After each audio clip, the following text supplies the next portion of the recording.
Salam sehat sahabat, sahabat yang hebat, sahabat yang kuat, sahabat yang tetap semangat meskipun gagal ginjal dan cuci darah. Sahabat-sahabatku yang dikasihi oleh Tuhan, kita sepakat dan tetap bermufakat untuk menjalani pola hidup sehat. Sebab itulah wujud rasa syukur kita kepada Tuhan yang memberi kita kehidupan yang kedua dengan cuci darah untuk melakukan semua kebaikan. Semangat!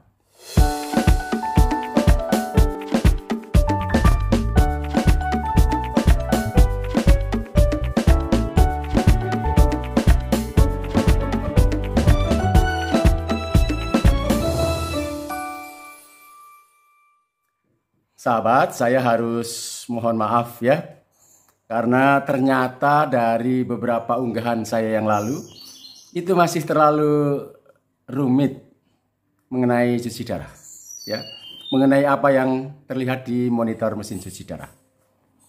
Saya lupa menyadari bahwa ternyata banyak sekali pasien-pasien HD baru. Juga pasien lama yang belum memahami persis apa yang terdapat di layar monitor mesin cuci darah. Sahabat, saya akan mengulang dari yang paling basic mengenai cuci darah kita. Seperti kita tahu, cuci darah yang kita jalani seminggu 2 kali. Ada yang sahabat karena masih kekurangan jadwal ya, kekurangan mesin di daerah-daerah tertentu baru mendapat 1 kali HD. Atau sahabat-sahabat yang karena masalah tertentu, gangguan jantung utamanya, yang menjalani HD 3 kali seminggu, termasuk saya ya. Nah, HD yang kita jalani 1 kali, 2 kali atau 3 kali seminggu itu sesungguhnya adalah proses membuang zat-zat yang tak berguna, zat-zat sisa metabolisme, utamanya urium ya, dan racun-racun yang lain. Juga membuang mineral-mineral yang berlebihan di dalam tubuh kita, utamanya fosfor ya, yang menjadi favorit. Zat favorit yang harus dikurangi jumlahnya di dalam tubuh kita, maupun membuang elektrolit-elektrolit yang berlebihan, kalium, ya,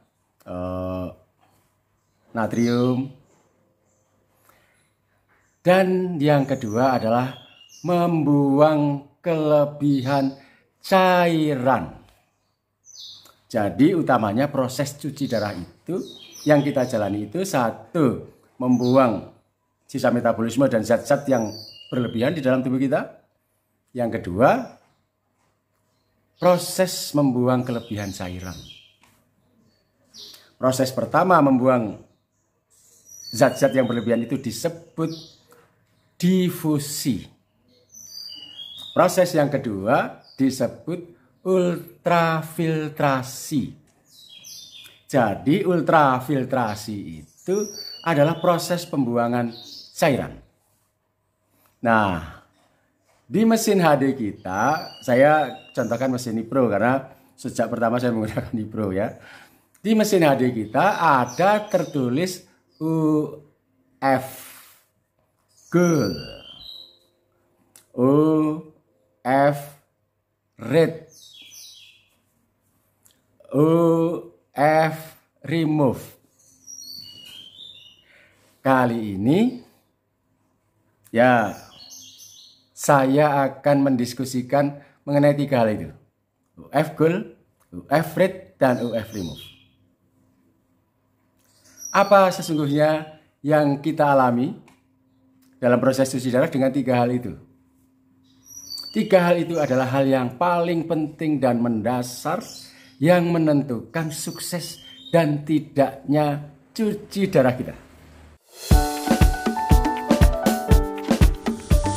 Sahabat, setiap kali kita datang ke tempat HD, hal pertama yang kita lakukan adalah menimbang berat badan. Ini hal pertama yang wajib dilakukan dan dicatat. Sebab apa? Sebab ini adalah dasar kita untuk menentukan berapa banyak cairan yang harus dibuang atau ultrafiltrasi pembuangan cairan saat HD. Biasanya saat kita selesai ditusuk, suster mulai mengatur settingan mesin cuci darah. Suster akan bertanya, "Pak, Bu, naik berapa? Ditarik berapa?" Biasanya kita mengira-ira sendiri, ya. Naik 3 kilo, lalu ditambah 500. Itu kebiasaan yang bersifat turun-menurun dari zaman dulu begitu, ya. Jumlah kenaikan ditambah 500 untuk antisipasi, untuk cadangan jika makan, minum, dan NaCl saat mengakhiri HD. 500 mili. Padahal itu cukup banyak ya, sahabatku.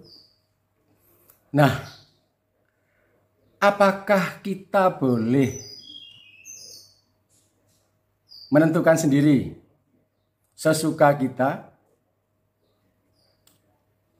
jumlah tarikan HD atau UF GUL? UF GUL itu jumlah cairan yang akan dikeluarkan selama proses cuci darah. Sahabatku, banyak teman-teman yang merasa senang karena di tempat HD-nya jumlah UF GUL itu dibebaskan. Kalau naik 5 boleh tarik 5,5. Naik 6 boleh ditarik 6,5. Asal yang bersangkutan kuat.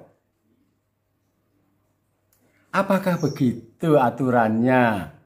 Apakah begitu sebaiknya dalam proses cuci darah? Sahabat, UF GUL itu ada aturannya.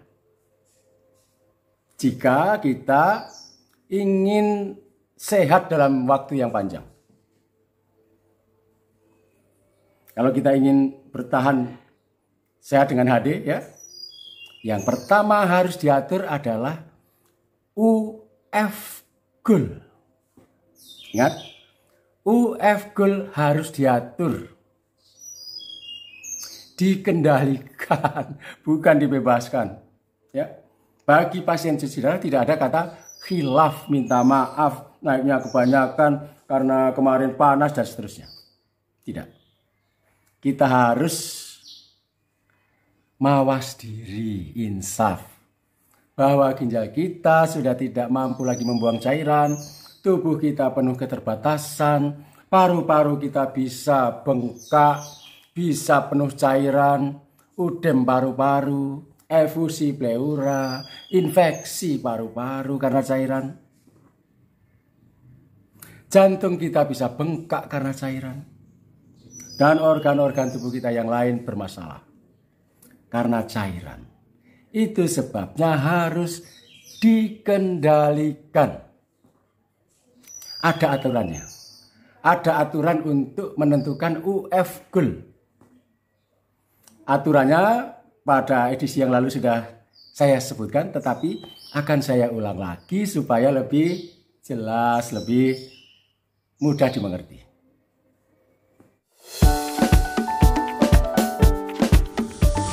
Sahabat, cara menetapkan berapa kenaikan berat badan kita antara HD adalah nomor 1, ketahui dulu berat badan kita. Number 1, ketahui berat badan kita. Syukur-syukur berat badan kering, BBK. Setiap pasien HD harus tahu BBK-nya. Ada videonya, silakan dilihat pada episode sebelumnya. Yang kedua, ketahuilah berapa durasi HD kita. Setiap unit HD menetapkan kebijakan yang berbeda-beda karena di Indonesia ini tidak ada peraturan yang menstandarkan HD harus 5 jam misalnya. Ya. Sehingga unit-unit HD menetapkan kebijakan masing-masing. Ada yang 4 jam, ada yang 4,5 jam. Ada unit HD yang menghimbau supaya pasien-pasiennya mau HD dengan 5 jam karena itu lebih bagus. Tetapi lebih banyak unit HD menetapkan 4 jam. Nah, dua hal itu menjadi tolok ukur kita untuk menentukan kenaikan berat badan atau jumlah UF goal saat tadi. Jadi kalau selesai kita HD ya, dari HD sekarang ke HD yang akan datang, kita hitung. Maksimal naik berat badan kita tidak peduli saat hujan atau saat cuaca panas, tapi maksimal kenaikan berat badan kita adalah BBK kita dikali 10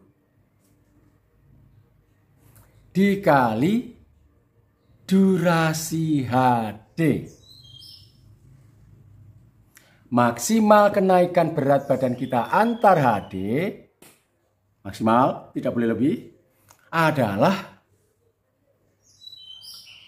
10 kali berat badan atau berat badan dikalikan 10 dikalikan durasi HD.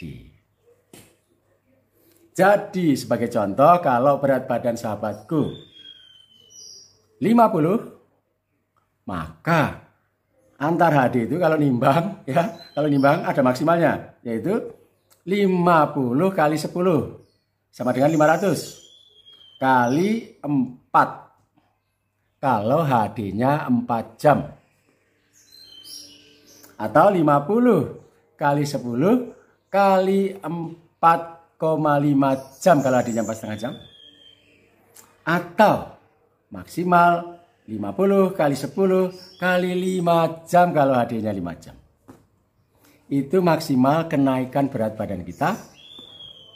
Sekaligus maksimal menetapkan UF goal. Maksimal menetapkan jumlah penarikan atau UF goal. Mengapa jumlah penarikan harus dibatasi? Berat badan kali 10 kali durasi HD. Sahabatku, pernah saya bahas di topik sebelumnya ya, tubuh kita punya keterbatasan. Ya. Tubuh kita punya keterbatasan dalam hal merespon pembuangan cairan seketika, ya, karena HD itu buangnya seketika. Beda dengan kalau kita ginjalnya normal, ya, cairannya dibuang pelan-pelan, dikumpulkan dulu di kandung kemih baru dikeluarkan. Tapi kalau cuci darah membuangnya seketika. Nah, tubuh kita punya keterbatasan. Saya tidak mau mengulas lagi di sini.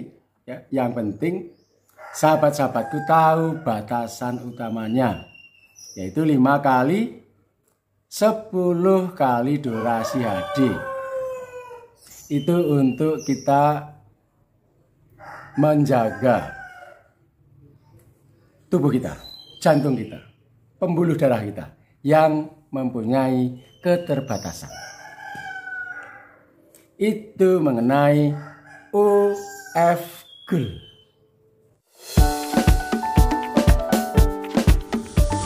Di bawah UF goal ya, pada monitor ada tulisan UF rate.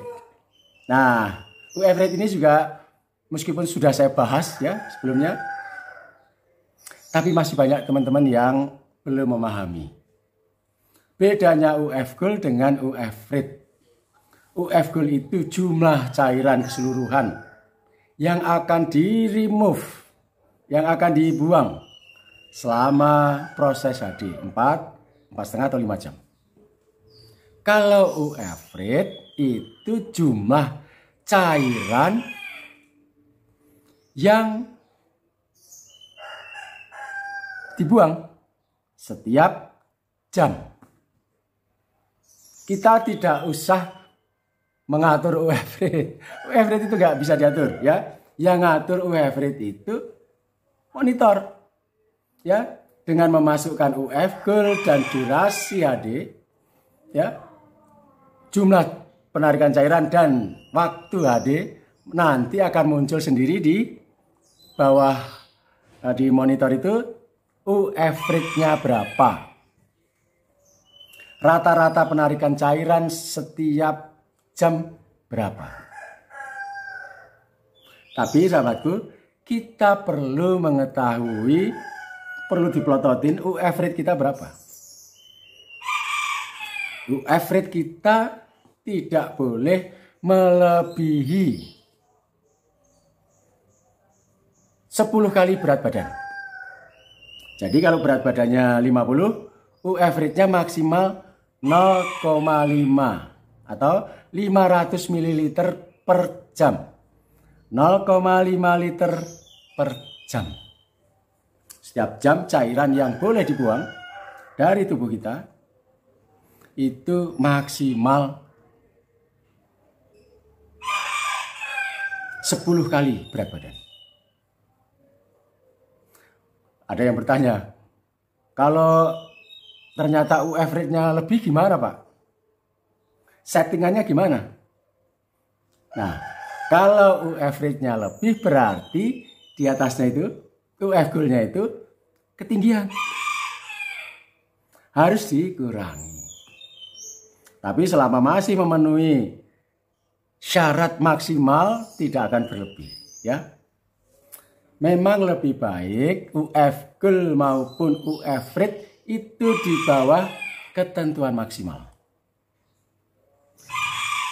Ada banyak risiko yang terjadi kalau cairan setiap jam dibuang sangat banyak.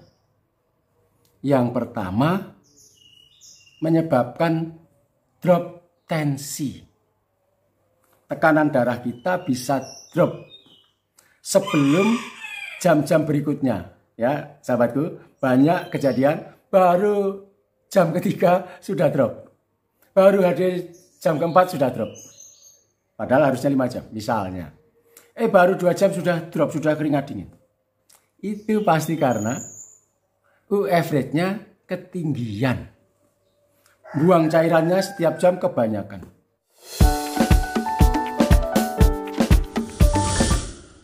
Jadi ingat sahabatku, kalau drop di tengah jalan, drop sebelum HD selesai, bukan berarti tubuhnya sudah kering. Ingat, drop saat HD, drop sebelum selesai bukan berarti tubuhnya sudah kering. Yang kering hanya pembuluh darahnya karena nariknya setiap jam terlalu banyak. UF rate-nya terlalu tinggi. Itu risiko pertama. Risiko yang kedua, kalau UF rate-nya ketinggian, drop elektrolit. ya karena cairannya banyak yang dibuang setiap jam, terlalu cepat, elektrolitnya juga terlalu banyak terbuang. Drop gula. Maka kadang-kadang ya gulanya drop ya. Keringat dingin, udah gak nyaman. Gak selesai HD-nya. Tidak selesai HD sebelum waktunya selesai, sebelum waktunya habis. Saya ulang, bukan berarti tubuhnya sudah kering. Tetapi karena UF rate-nya biasanya terlalu tinggi. Menyebabkan pembuangan elektrolit, gula, mineral terlalu cepat. Dan yang kedua menyebabkan pembuangan cairannya terlalu cepat. Akibatnya pembuluh darahnya kempos. Tekor cairan dan tekanannya turun. Drop. Jadi kalau hal itu terjadi, UF goal-nya yang disetel, yang disetting. UF rate itu seperti apa ya? penanda atau seperti apa ya, peringatan. Oh, ini ketinggian, ini kerendahan. Hanya begitu. Tidak di setel ya. UF rate itu peringatan. Tidak boleh terlalu tinggi ya. Tapi diizinkan terlalu rendah. Rendah lebih bagus. Kalau ketinggian ya sky speedometer, ketinggian bahaya. Yang bisa disetel UF goal-nya. Ya, sahabatku, itu dua hal. UF rate itu hanya rambu-rambu ya, kata yang tepat rambu-rambu, batas tertinggi. Nilainya hanya nilainya maksimal 10 kali berat badan. UF goal juga ada batas tertingginya. Jangan tinggi-tinggian. Mentang-mentang sama suster boleh ditarik 5, naiknya banyak terus. Itu akan jadi musibah. Nah, yang terakhir UF remove. UF remove itu monitor ya, penanda berapa jumlah cairan yang sudah dibuang dari tubuh kita. Apakah itu juga perlu kita lihat? Perlu sekali. Yaitu yang pertama, untuk mengetahui apakah sesuai ya jumlah pembuangan cairan dengan waktu yang sudah kita tempuh dalam cuci darah. Kalau UF rate sekali lagi, UF rate itu jumlah cairan yang dibuang setiap jam. Misalnya UF rate-nya 0,5 atau 500 ml. Lalu kita lihat di UF remove. Sudah berlangsung HD kita 1 jam. Jumlah pembuangan cairannya sesuai apa enggak? Sesuai enggak dengan UF rate-nya? Selama 1 jam ini terbuang 500 atau tidak? Jika tidak, laporkan kepada suster. Berarti ada gangguan, kekacauan, atau masalah pada mesin. Karena ya seluruh sensor ini tidak bekerja sesuai tugasnya. Ya, laporkan pada suster karena sensor-sensor ini, aturan-aturan ini tidak bekerja sesuai dengan tugasnya. Harusnya UF rate itu sama nanti dengan UF remove. 1 jam HD 500 ml, di sini juga harus 500 ml. Kalau tidak sama, dapat dipastikan mesinnya bermasalah. Itu sebabnya seringkali teman-teman komplain. Ya, saya ditarik 4 kok cuma ketarik 3. Saya ditarik 3 cuma ketarik 1,5. Ya ini dia. Sahabat-sahabatku pasti tidak memperhatikan UF rate, UF remove dalam proses HD. Itu alat kontrol yang penting kita ketahui. Jadi sahabat-sahabatku, jangan lagi ada komplain tapi kita nggak tahu penyebabnya. Tarik 4 malah ketarik 3, gimana? Solusinya sekarang sudah tahu ya. Tidak sesuai antara UF rate dengan UF remove. Ada masalah pada mesin. Wajib dilaporkan kepada suster. Sahabat-sahabatku, ini pembahasan pendek mengenai 3 hal. UF goal, UF rate, UF remove. Ketiganya penting sekali. Ketiganya tidak pernah kita perhatikan. Ketiganya kita cuekin, ya. Salam sehat, tetap menjadi pasien HD yang smart. Semangat!